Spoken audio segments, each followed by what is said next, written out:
player. I guess start with sharing a little bit about your journey to becoming a financial expert and part of the Dave Ramsey team. Sure, absolutely. Well, after college and playing team sports, which really gave me an incredible background to understand the value of team, I kind of took that kind of mentality about team into the business world. And so obviously, my dream of making it to the NFL didn't come to fruition. So what did I want to do? I started coaching for a little while before I entered the business world. And so that's where I really started to understand money. How does it work? How does it impact people? And so having goals in business is important. And so I was starting to see the importance of goals there, but also financially, and how people could make progress when they focused. So, I want to make sure that our listeners' eyes don't glaze over or they don't start to feel a little weak in the knees. Explain the mindset behind the trepidation that people feel when it comes to talking about money. Why is money such a taboo topic to the point where we even lack the proper education in managing it, which, I firmly believe we should be taught starting at an early age? What's with this topic? What's been your experience with it? Well, I think money is very personal. Everyone's made mistakes with it. And if you don't know how to properly handle it, the problem is you get into bad habits. You keep making those same mistakes over and over. And so it's no longer a mistake. If you keep making it, now it's called a choice. And so for a lot of people, they feel shame and guilt centered around money, and so they never ask for help. And so I want the listeners out there to hear this and understand, asking for help is not a sign of weakness. Getting help is a sign of strength.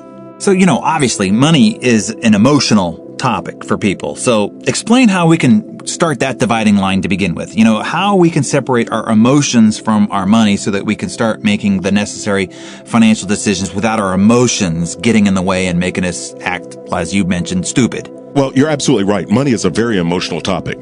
But one of the things people have to do is you can't confuse a want with a need. We see these commercials out there and they make you feel bad about what you have or make you feel bad about what you don't have. And all of a sudden down inside of us, it creates this need that we think. And really, it's not a need, it's a want. And so what I want people to do is be grown up enough to tell a want that it needs to wait. You've got to take care of the things that are necessary. Do the things that are important for you and important for your family. And don't ever get want and need confused. Tell the want it needs to wait. I like that. All right. So let's focus it right here at the tip of the spear. Tell us the number one mistake that people make when it comes to their finances. I think the number one mistake is a lack of awareness. People aren't aware of how much they make. What I mean by that is not their salary, but how much they're bringing home. People aren't aware of where their money's going, i.e. when I'm talking about budgeting, controlling the money, and they're not aware of how debt works. And so that lack of awareness is very dangerous all the way around. So I think when we shine the light on this topic, when people see what it is and how it works, they can start to make progress. So let's start talking about how it works. Let's start with the one word that people hate hearing probably more than anything, and that's the word budget, right? People cringe or recoil because they think that budgeting means sacrifice or going without. So set us straight. What does budget really mean in terms of our money? To me, a budget simply means that you're being the boss of your money. What I mean by that is you understand exactly what it takes for your family to run, your household to run, month in and month out. You have that awareness. And so instead of the word budget, because a lot of people, you're right, they hear that and they start to sweat or break out into hives. And so I say, instead of calling it a budget, just call it a cash flow plan. Because I'm going to intentionally know how much is coming in, and I'm going to tell every dollar where it needs to go and when it's allowed to leave. Good. I like that. A cash flow plan. All right. So lay out the how-to for us here briefly. Tell us the best means of tracking our money so that we can create and then stay on this cash flow plan. Well, I'm going to tell you, we actually have looked at this and we came up with something to help people truly begin to not only control, but know where they are. And it's called Every Dollar. Everydollar.com is a place where people can go and they can begin to keep track of their money, understand exactly where it is and where it needs to go. So they can start to tell their money where to go. They can look at it on their smartphone and always be in control. But I can tell you what people need. You can just get a pen and paper. Sit down and acknowledge how much are your utilities? How much is your rent? How much is your mortgage payment? I need you to understand what you have to pay month in and month out. Once you start to do that and you understand how much income is coming in, you can begin to boss your money around. You can put a leash on it, because if you tell a $10 bill to sit, it doesn't leave until you give it permission. So, when we start down this path here, okay, so obviously a key to resolving the mistakes that we've made in the past and the fears that we've got when it comes to money and our finances is to take control and have a plan of action. So lay out the steps for us. What are 3 or 4 steps that we need to take to begin the journey of better controlling our financial future? You talked about laying out all of your expenditures and then all of your income and seeing exactly how it washes out. So let's say that's the beginning starting point. What do we do thereafter? Give us 3 or 4 additional steps to add on to that one. Well, actually, I do have 3 steps. I call it the AAA process. I want you to assess, acknowledge, and then activate. And what I mean by that is look at where you are, assess where you are financially right now. What are your goals? What are your visions? What are the things that you want to accomplish? But let's understand where you are currently. How much debt do you have? What is your current income? Once you assess that, now you can acknowledge areas that you need to control better. Where can you improve? How are you going to attack debt? And once you acknowledge that and you start to understand that if I'm not making a payment on debt, that money gets to stay with me. I'm giving my family a raise. And once you've assessed and once you've acknowledged, now you do the most important thing out there, and that's activate. I want people to activate a plan of action and start to take steps in the direction of where their dreams are. That's called progress. So before our interview today, Chris, I asked the success community on my Facebook page, on blogs, and on Twitter and so forth to give me their need-to-know questions about money and finance. So to round out our discussion today, I'm going to ask you just a few of those that came in. I mean, quite a few of the questions that came up centered around saving while also starting a business. So talk about how much we should be saving and how much entrepreneurs like those listening can save, yet still invest in and grow their budding businesses. Well, I love entrepreneurs. I love their hearts and their passion.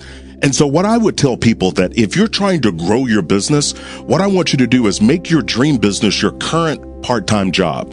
What I want you to do is get serious about it and start to cut out some things. Maybe it's watching TV. You're going to give up some stuff so you can make some other stuff grow. So I would tell people, start to get intentional with it. Save up so you can start your business the right way.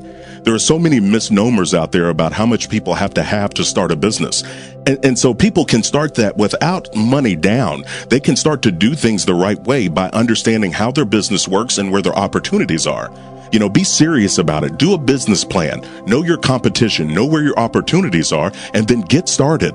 Nobody has to give you permission to be successful. That's a permission slip that we sign for ourselves. Yeah, and I'd say there's a big difference between an expense and an investment, right? I mean, we have expenses that we probably need to cut back on dramatically in our lives and probably inside our businesses as well. But investments like investing in training and development, investing in the right people to build your business with, investing in the right systems that it's going to take to scale instead of building and blowing up your business.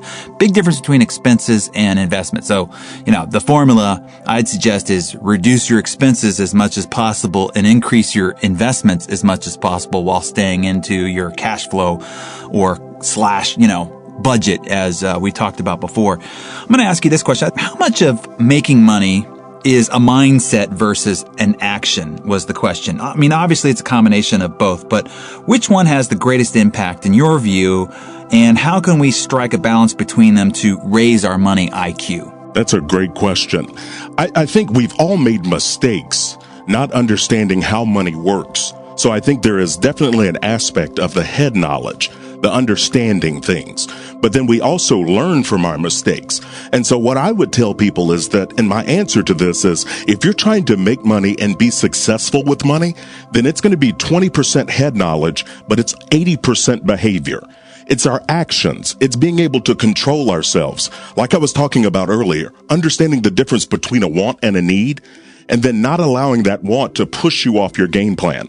So when you're focused that way and you take those actions, you understand that I'm being offensive by helping my dream grow, and I'm playing defense by preventing anything from distracting me from my goal.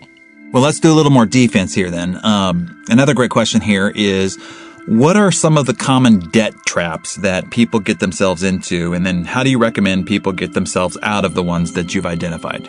Well, I think debt has become so readily available to us. If you walk around any airport, there's somebody in there peddling a credit card, offering you a free flight. And so I would say credit cards are definitely dangerous. Car loans are also dangerous. And so you start to look at that. There are 7 and 9 year car loans right now. I mean, that's mind boggling. 7 to 9 years. That's a long time of making a payment of principal and interest. So I would tell people, have awareness of how debt works, and that if you're paying interest, you're being penalized. So have that awareness. If you do have yourself in that predicament, what I would do is sit down, let's acknowledge how much you owe, make a listing of your debts, list them out from smallest to biggest, and we call it the debt snowball. I'm going to attack the little one first while making minimum payments on all the other, and I'm going to move on down that list until I get to the bigger items. But once I get out of debt, I'm going to close out that credit card, I'm going to shut it down, and I'm never going to go backwards. You know, one of the things I love about some of Dave's advice is, what he calls the 6 stupid taxes that people pay voluntarily, right? Like playing the lottery. Anybody that basically takes $1 and hands it over the counter to buy a lottery ticket is just deemed stupid, right? I mean, your chances of winning the lottery are, it's far less than getting struck by lightning. I mean, it's actually, you have a greater chance of being crushed by a vending machine to death than you do winning the lottery. Yet people pay this tax voluntarily over and over and over again. Another would be gambling. Do you remember some of the other sins, or what are some of the ones that in the clients that you're dealing with directly, that you're like, I can't believe you're spending that kind of money on this? What are 3 or 4 that maybe somebody listening goes, uh-oh? What are 3 or 4 that you see? Well, I can tell you, there's some that jump out to me. Having worked with people in Hollywood and up in New York, I had one gentleman, they were spending about $5,000 a month eating out. $5,000 a month. And he sat down and he started to add that up. And I told him, I said, you could have hired a personal chef for $3,000 a month. And so looking at eating out, that's a big deal. Also, your weekend spending habits. You see, we get out, we work hard Monday through Friday. The problem is that we celebrate Friday through Sunday. And that's the time that people spend the most amount of money. So what I want people to do is, listen, I'm fine with you having some stuff. I just don't want stuff to have you. So let's get on a budget and let's start to have fun, but within some constraints, some set dollar amounts. And that's how much you're going to spend over the weekend or eating out or whatever it is. That way on Monday, you don't wake up frustrated financially with what happened over the past weekend. Yeah, great point.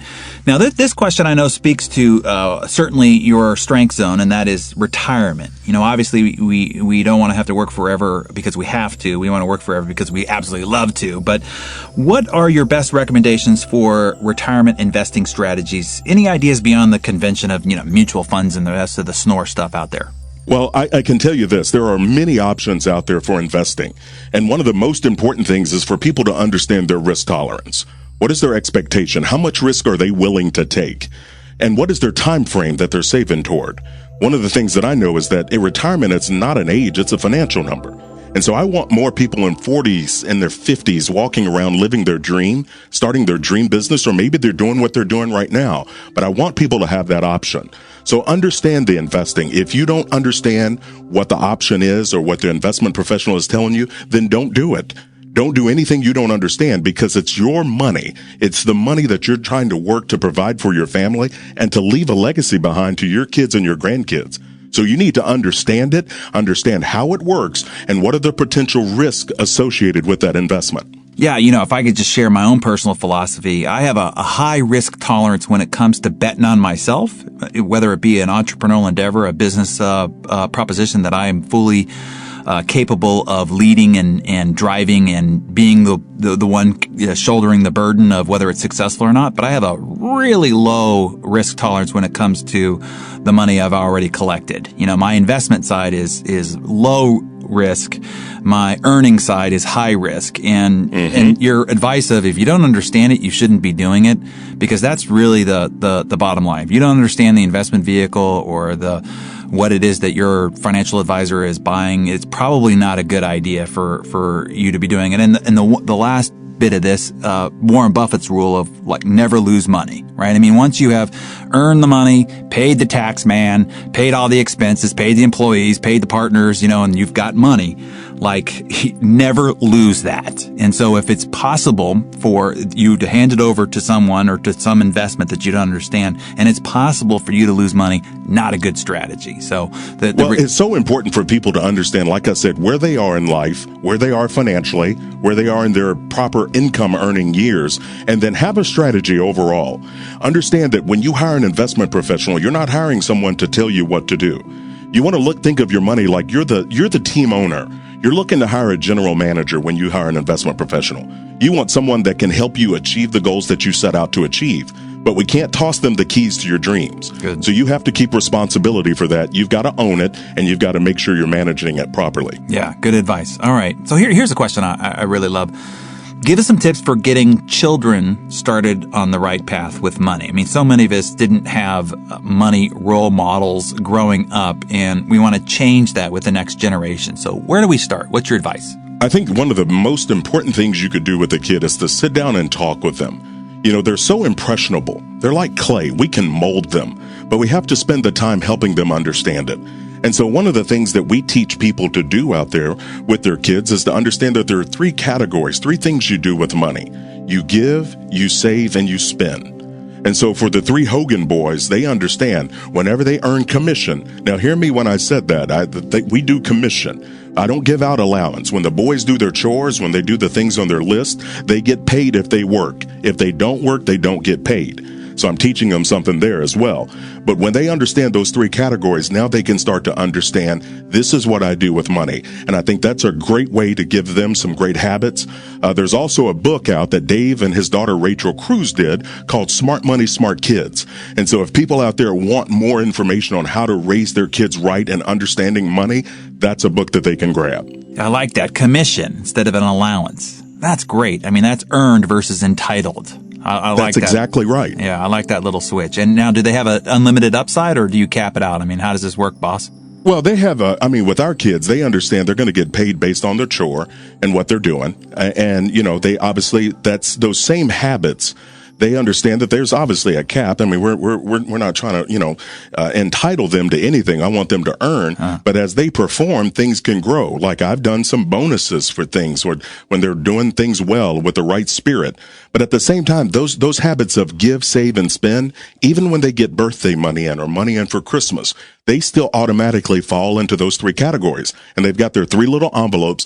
My boys are proud when they do that with their money. And it makes I can see their little self-esteem growing and them being confident in it. And so that's a good thing. I know with my boys that that's a lesson that will always stay with them. All right, let me make sure that everybody got that. Okay, so your kid earns $1.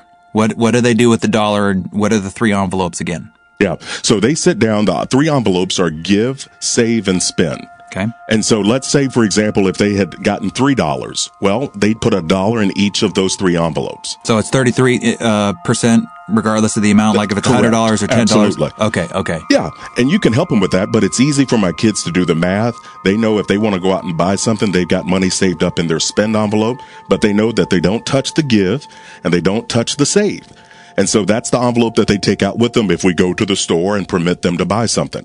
And so they feel proud when they pull out their own little wallet and spend their own money. You can see how proud they are to get the receipt and to get their change. That's great. Now, the give envelope, is that give to charity, or would that be giving, like buying a birthday gift for a friend? I mean, how does the give, because that's pretty big percentage on the give side. It is. And for them, that we want them to understand that having a giving spirit is so important. And so that is to charities. That's to the local church, however they want to do it. If they're saving up and, they've got a birthday party or something coming up for a friend, then they're going to use their money in their spend envelope, for that. And mom and dad might chip in and do something here and there on that. But it's a matter of them understanding that they have skin in the game and they understand that money comes from work, not just from mom and dad. Yeah, I like that. All right. Last question for you then. We both know that the saying money is the root of all evil is ridiculous. So set the record straight for us. As your parting thoughts, open our eyes to the positives of money and managing it. I mean, obviously, money is great and it brings us all sorts of wonderful things and wonderful experiences, and we can contribute and give and bring wonderful experiences to other people. But change our perspective to make sure that we have a healthy relationship with our finances as we set out on whatever journey our lives has for us from this point forward. I think the most important thing is to understand that money is a tool. Money allows us to be able to do the things for the people that we love the most. It allows us to give and impact charities and worthwhile organizations all across the world. It is an incredible tool put in the right hands of people with the right hearts. So when you understand that, you start to look at it, you understand that it's something you've been entrusted with to manage well. And that's what we want to do. Whether we're running our own business or whether we're running our household, you're sitting down looking at it, understanding that I want to make sure that I'm managing this to the best of my ability. It's the love of money that's the root of all evil. Money itself is not an evil thing. It's an incredible tool when put in the right hands of someone with the proper heart. Let me ask you this one last question here.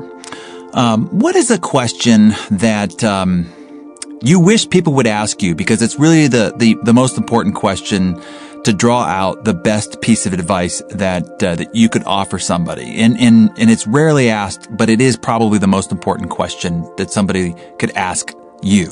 What would that question be? It would probably be, why is debt so dangerous? And I would get people, because there's so many cute commercials on these days where, people are laughing and they're peddling credit cards. And I don't think people understand just how dangerous it is. When you have debt requires a payment each and every month. But whenever you use someone